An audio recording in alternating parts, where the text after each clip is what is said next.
Shalom buat kita semuanya. Saya berdoa kita semua tetap di dalam perlindungan Tuhan. Ya, dan kita bersyukur juga tetap kepada Tuhan kita. Meski di masa pandemi, kita masih tetap sehat. Kita masih dilindungi oleh Tuhan. Dan kita juga terus berdoa untuk saudara-saudari kita yang terkena dampak daripada COVID-19.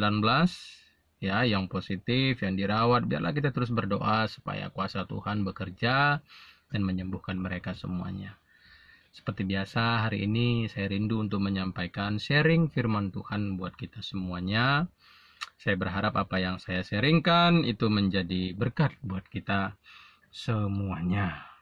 Saudaraku yang dikasih Tuhan, hari ini sharing yang saya mau bagikan kepada kita itu terambil di dalam Markus 4 ayat yang ke-8.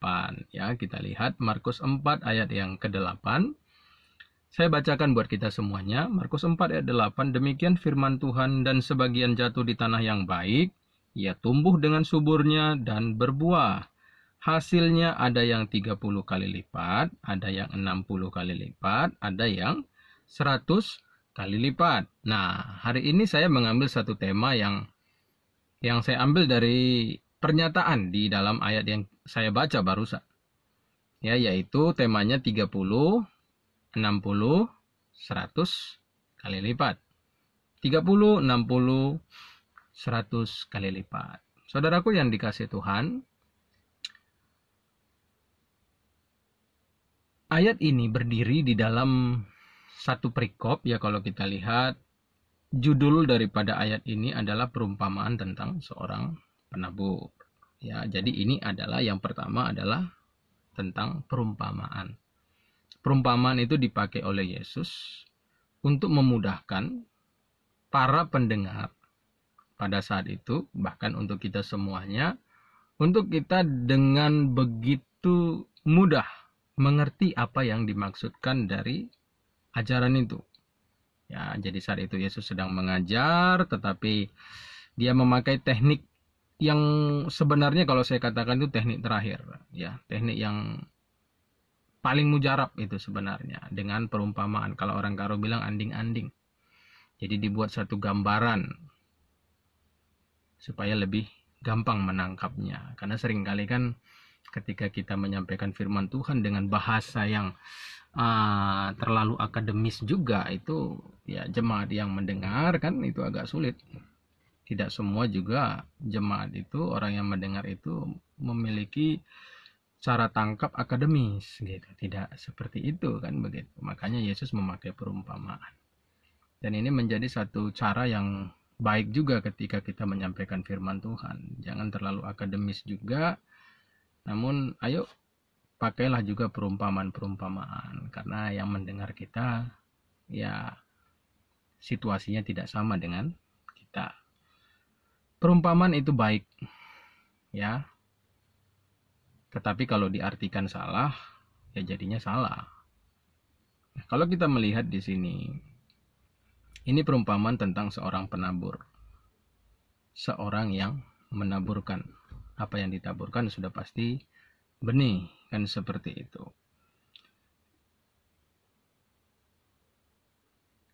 Kalau kita pelajari firman ini, maka kita baca secara keseluruhannya, kita akan melihat bahwa Yesus itu memberikan pengertian. Nah, ya, dia memberikan pengertian akan perumpamaan itu. Sehingga menurut saya, kita tidak perlu menafsirkan ke sana sini.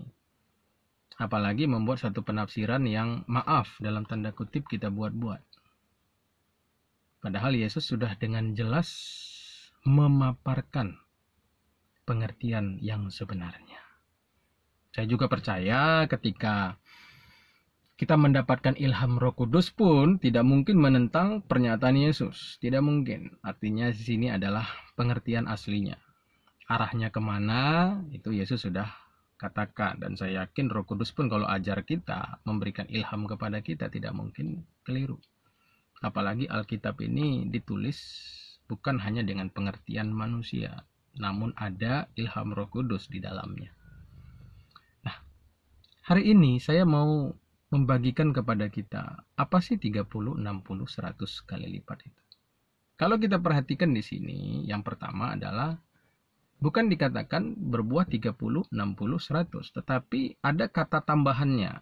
Dikatakan ada yang 30, ada yang 60, ada yang 100. Jadi dia memiliki buah yang berbeda. Kan seperti itu, sama dengan kita tanam satu tanaman, misalkan ya, entah durian, entah buah apapun itu. Nah, kita mungkin akan melihat yang ini buahnya hanya sekian, yang ini buahnya hanya sekian. Ya, oh yang ini ternyata lebih baik. Ya, oh ini lebih baik lagi. Nah, seperti itu kira-kira gambarannya. Ya, kalau kita menanam benih buah. Nah, jadi itu gambaran yang menurut saya lebih gampang untuk kita lihat. Jadi ini bukan satu peningkatan, tetapi memang yang ini buahnya segini, yang ini buahnya segini, yang ini ya udah 100 kali lipat, berarti sempurna banget itu. Nah, kita kembali ya. Apa yang dimaksudkan dengan 30, 60, 100 kali lipat? Nah, ini yang akan kita pelajari. Tetapi sebelum kita masuk ke situ, kita harus melihat dulu apa yang ditabur oleh si penabur. Nah, seperti itu. Apa yang Yesus katakan di dalam ayat yang ke-13 dan ayat yang ke-14, nah, di situ Yesus mulai memaparkan pengertiannya. Ya, jadi di atas itu tadi ayat-ayat sebelumnya itu perumpamaannya. Tetapi di dalam ayat 13 dan seterusnya Yesus mulai memaparkan apa yang dimaksudkannya dengan ajarannya itu. Di dalam ayat 13 dikatakan demikian, saudara. Lalu ia berkata kepada mereka, tidakkah kamu mengerti perumpamaan ini? Kalau demikian, bagaimana kamu dapat memahami semua perumpamaan yang lain? Kalau yang ini saja kamu tidak mengerti, gimana dengan yang lain? Kan seperti itu.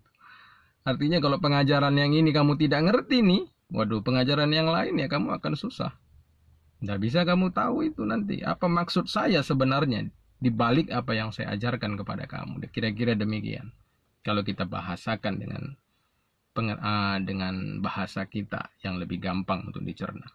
Nah, ayat 14 dikatakan penabur itu menaburkan firman. Ya, di sini Yesus tidak berbicara tentang mengarahkan siapa sih penabur itu, tidak. Karena saya yakin di sini penabur itu banyak. Ya. Penabur itu banyak. Nah, di sini memang konteksnya adalah diri dia. Yesuslah penabur itu. Nah, penabur itu menaburkan apa? Firman. Menaburkan berarti kan benih. Jadi benih itu adalah firman. Ya, jelas dulu. Kita harus sepakat dulu di situ. Ya, supaya nanti buahnya jangan yang lain gitu loh. Nah, kalau kita melihat salah satu belajar Alkitab dengan baik adalah lihat konteksnya. Jangan hanya sekedar comot ayat. Nah, lalu pakai ya Roh Kudus ajar gitu. Itu yang bisa kita menyebarkan hoaks nanti kemana-mana gitu, sehingga orang banyak menerima hoaks dan diyakini itu sebagai kebenaran, dan itu merupakan dosa menurut saya. Dan kita sebagai pengkhotbah pun harus hati-hati. Comot ayat boleh, tapi baca dulu secara keseluruhan. Karena ketika kita khotbah itu jalan hidup orang. Kalau jalan hidupnya salah, firman bilang ke kiri lalu kita katakan ke kanan, nah kita ini akan bertanggung jawab ke Tuhan. Ketika dia sesat, udah habis kita. Ya, itu harus diingat pada setiap kita, siapapun kita yang berkhotbah, yang udah terkenal maupun yang belum terkenal sama sekali. Dikenal orang pun namanya belum, gitu. Ya, ingat ini.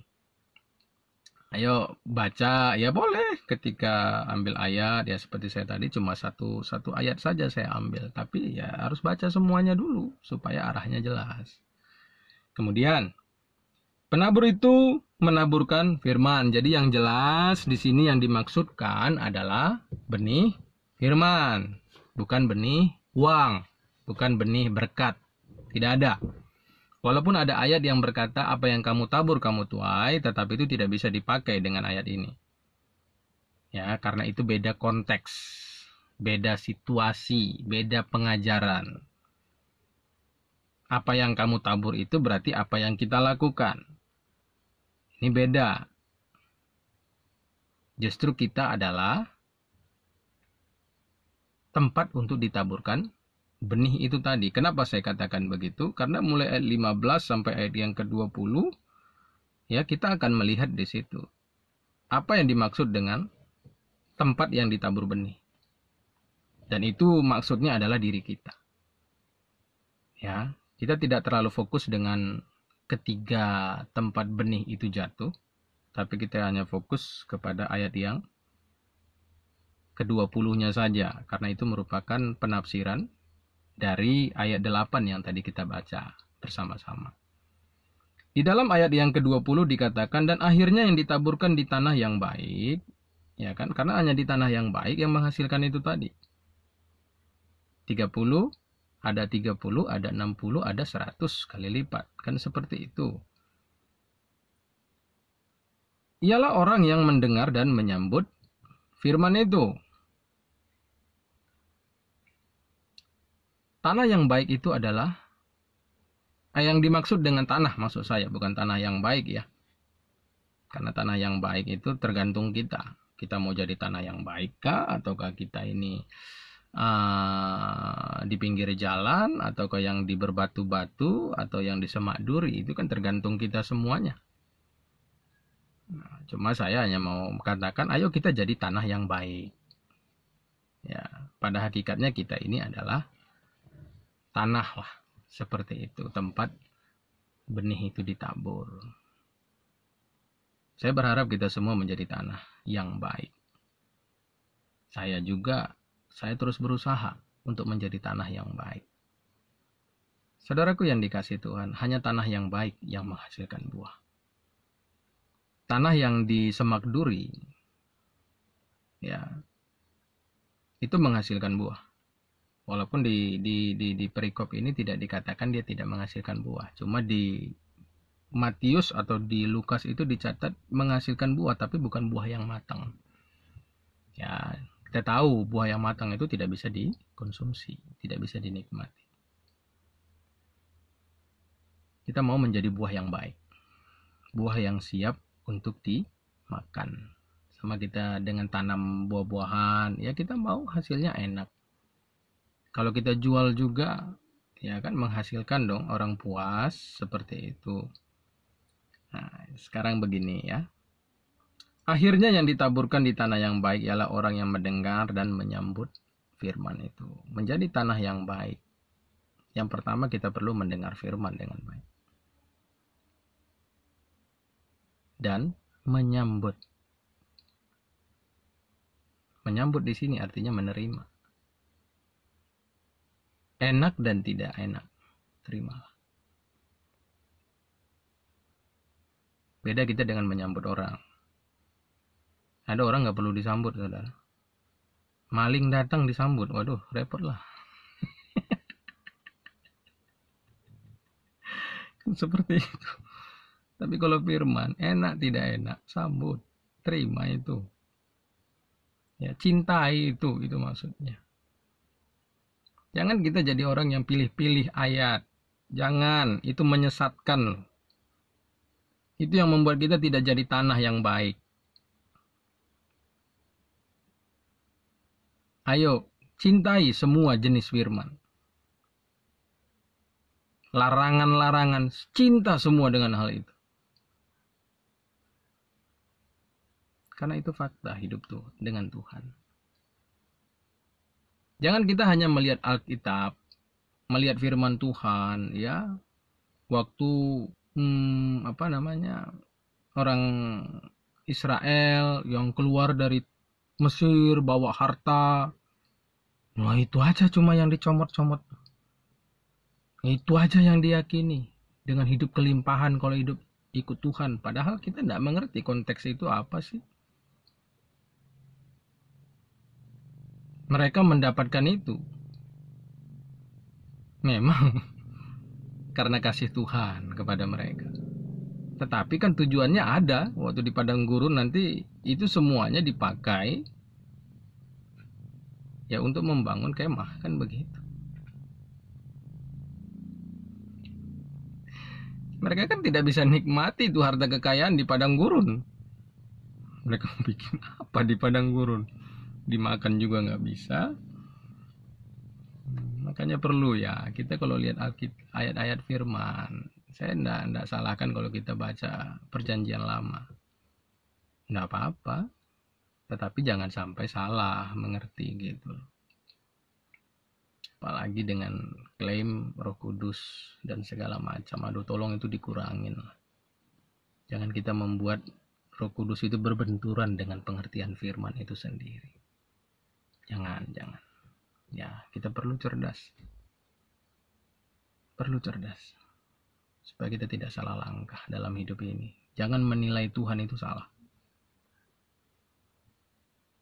Saudaraku yang dikasih Tuhan, kembali kita kepada yang kita baca tadi. Orang yang mendengar dan menyambut firman itu lalu berbuah. Ya. Jangan kita menolak firman. Karena itu benihnya. Kalau satu tanah tidak mau ditaburi, maka tanah itu tidak menghasilkan. Satu tanah yang baik sekalipun itu tanah sebenarnya, subur sekalipun, kalau di tanah itu tidak ditabur apa-apa, yang muncul semak. Ya, karena kalau kita perhatikan ada tanaman-tanaman yang berupa rumput dan segala macam itu tidak perlu ditanam, dia tumbuh sendiri. Nah itu dia. Kita tanah yang baik tapi nggak ada yang ditabur, nggak masuk firman juga, ya nggak ada artinya. Tetap yang kita hasilkan dunia. Makanya kita perlu firman. Ya. Nah, kita kembali ya. Berbuah ada yang 30 kali lipat, ada yang 60 kali lipat, dan ada yang 100 kali lipat. Nah, apa yang dimaksud dengan buah di sini? Kalau kita mau melihat buah, maka kita harus lihat benihnya. Kalau benihnya firman, maka buahnya ya firman. Tidak mungkin benihnya firman lalu buahnya kekayaan. Itu enggak nyambung sama sekali. Tidak mungkin benihnya firman lalu buahnya itu kelimpahan. Apalagi yang dikaitkan dengan materi. Saya kadang-kadang hati-hati ya. Seseorang itu saya lihat duniawi dan tidak itu mudah. Terlihat dari mana? Ayat-ayat firman dicomot lalu diartikan secara duniawi. Apa-apa diukur duniawi. Kaya lah, nggak salah kaya. Berlimpah-limpah juga tidak salah. Tetapi kalau menggunakan ayat firman lalu dikaitkan terus ke sana. Nah ini saya lihat ini orang jangan-jangan sudah duniawi, tapi dia tidak sadar kalau dia sudah duniawi. Apalagi kalau kita lihat perjanjian baru, itu banyak maknanya itu rohani, bukan lagi harafiah, bukan lagi berbicara tentang, kalau dia berbicara tentang kekayaan pun udah banyak yang rohani sebenarnya. Sebab saya perhatikan para rasul ketika ikut Tuhan bukan semakin kaya dia. Bahkan seperti buronan hidupnya. Ya. Orang-orang yang mengikut Yesus, jemaat-jemaat itu waduh hidupnya menderita kok. Itu fakta. Dan kita harus ingat, kita ini hidup di perjanjian baru, bukan di perjanjian lama. Kita ini hidup perjanjian baru, bukan perjanjian lama. Perjanjian baru itu banyak yang nilainya itu rohani. Makanya akan sulit kalau kita melihatnya harafiah. Bisa keliru pengertian kita. 30, 60, 100 kali lipat itu berbicara tentang firman. Ya di mana kalau kita ini tanah yang baik, tanah yang subur, maka kehidupan kita ya maksudnya itu menghasilkan firman. bukan kita dapat uang, bukan kita dapat kelimpahan, tidak.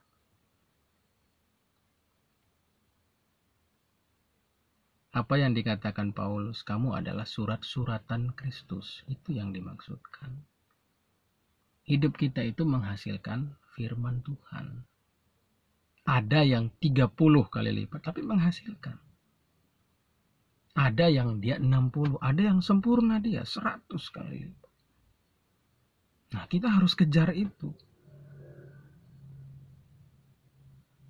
30, 60, bahkan kejar sempurna 100 kali lipat. Ya, ada orang itu berbicara, wah 1000%. Nah, itu kan 1000% itu tidak pernah ada sebenarnya. Yang ada itu 100%. Karena angka 100 itu sudah dianggap sebagai limit yang sempurna. Nah, seperti itu dia. Jangan kita hanya 30. Ya, kalau bisa besok-besok tingkatkan lah. Jadi 60 atau mencapai kesempurnaan 100 kali lipat. Wah, kalau kita juga punya pohon kan, kita tanam gitu, kemudian kita lihat, wah 100 kali lipat semuanya gitu, buahnya banyak sekali, betapa puasnya kita. Ya demikian juga kalau kita terima firman dan kita terus konsentrasi untuk menjadi pelaku firman itu dengan sempurna, maka saya percaya Tuhan akan puas dalam hidup kita, terhadap kehidupan kita. Kenapa? Karena Yesus itu menjadi teladan. Dan ketika dia hidup di bumi, dia hidup meneladani. Dia hidup menjadi teladan maksud saya. Di mana 100% dia lakukan kehendak Allah Bapa. Ini fokus kita. Terlepas kita bekerja, terlepas kita mencari uang, ya, jangan lupakan ini. Hidup kita harus menghasilkan firman. Dan itu kita harus kejar, 100% itu kita harus kejar. Kalau udah 100%, 100 kali lipat kita menghasilkan firman itu kan, begitu banyak orang akan menikmati kasih Tuhan, menikmati kehidupan kita. Tanpa kita mencintai kebenaran, tanpa kita mencintai firman Tuhan, maka kehidupan kita tidak bisa dinikmati. Tidak bisa, saudara. Kalau karena kekayaan, ya nggak apa-apa lah. Yang penting kaya dulu lah. Lalu jalan yang nggak benar pun dijalanin aja. Demi ingin seperti orang lain, bukan seperti Kristus. Ini yang banyak saya lihat kekristenan itu ingin mengejar seperti orang lain. Kalau dia punya mobil itu, aduh saya pun harus punya lah.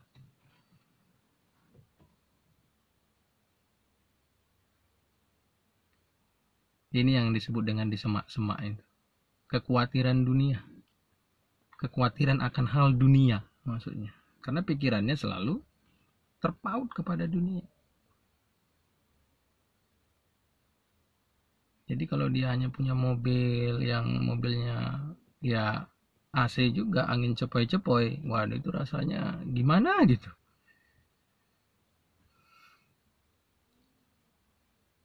Padahal bukan itu ukuran ikut Tuhan. Ya, keinginan mata, hati-hati. Hati-hati kita. Menghasilkan buah, tapi bukan buah yang matang.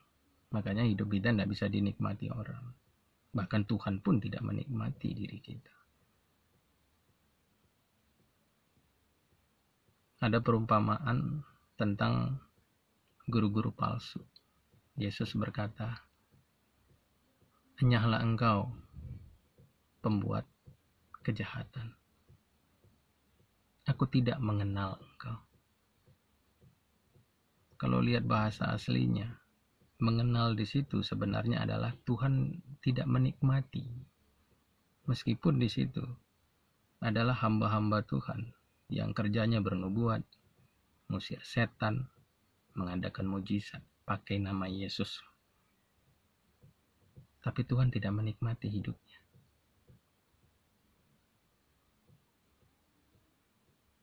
Hati-hati ya. Dunia akan terus menyeret kita, berusaha membawa kita. Hati-hati dengan keinginan mata, dengan keangkuhan hidup, mengejar-ngejar kekayaan. Kaya tidak salah, asal jalannya benar.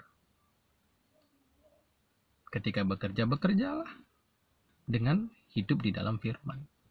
Yang tidak benar tidak usah dilakukan. Karena dengan kita melakukan yang tidak benar, maka ya sebenarnya kita bukan tanah yang subur. Nah, kita lihat lagi ada yang di bebatuan, ya toh, yang digambarkan sebagai orang yang menerima firman, tetapi ketika datang masalah, ya udah, oyong dia, bahkan murtad. Ya kan banyak kan. Orang tinggalkan gereja, pindah agama. Ya karena itu tadi. Gak kuat dengan himpitan. Menganggap bahwa kalau ikut Yesus tuh semuanya jalan lurus, jalan enak. Aduh. Karena mulai berpikir, melihat Yesus kan berkuasa ya. Padahal begitu banyak itu. Tuhan itu seakan-akan tidak melakukan apapun. Dia diam saat kita menderita. Dia diam saat kita dianiaya. Ya, banyak kesalahan kita sih sebenarnya. Banyak pengertian-pengertian kita yang sangat keliru sebenarnya dalam mengikut Tuhan. Sehingga ya udah murtad. Oh, di sana ditawarin A, ditawarin B, pindah agama. Ya udahlah, pindah aja, nggak apa-apa lah. Agama kan semuanya sama. Siapa bilang semua agama sama? Tuhannya beda loh. Ya, apalagi kalau kita ini ya bagaikan orang yang ditabur benih di pinggir jalan. Waduh, ini lebih kacau lagi, tidak ada firman yang sangkut itu. Makanya nggak menghasilkan apapun. Nah, ini dia. Goal kita dalam hidup ini, jangan hanya dengar firman. Jangan hanya, waduh, rajin aja ibadah. Tapi hidup gak jauh beda gitu loh dengan orang yang gak dengar firman. Saya melihat begini ya. Kita mendengar firman, kita nyembah, kita berdoa. Ya, KKR datang. Pokoknya semua kegiatan ibadah dilakukan. Tapi tukang gosip juga gitu. Itu ndak ada bedanya sebenarnya kalau saya lihat dengan orang nggak pernah dengar firman, ndak ke gereja, ya nggak nyembah Tuhan, tapi ngegosip. Nah itu sama saja itu, ndak ada bedanya. Nah oleh karena itu saudaraku, ayolah, apapun firman yang kita dengar, mari kita semuanya menerima firman itu, kita mencintai firman itu, dan hidupilah firman itu. Mari kita hidup sesuai dengan firman Tuhan. Sehingga dalam kehidupan kita menghasilkan 30, 60, bahkan 100 kali lipat. Sehingga hidup kita itu sangat bermanfaat.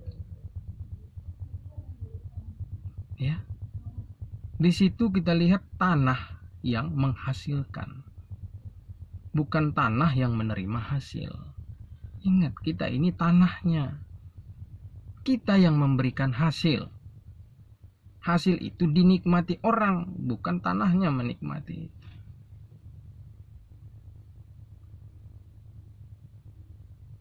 Ayo cinta firman.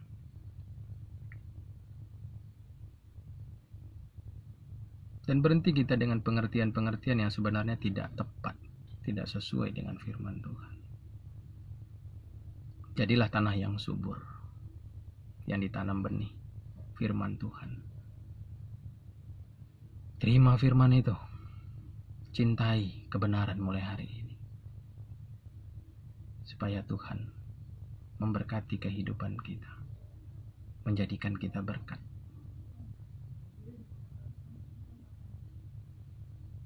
Tuhan Yesus memberkati kita semuanya.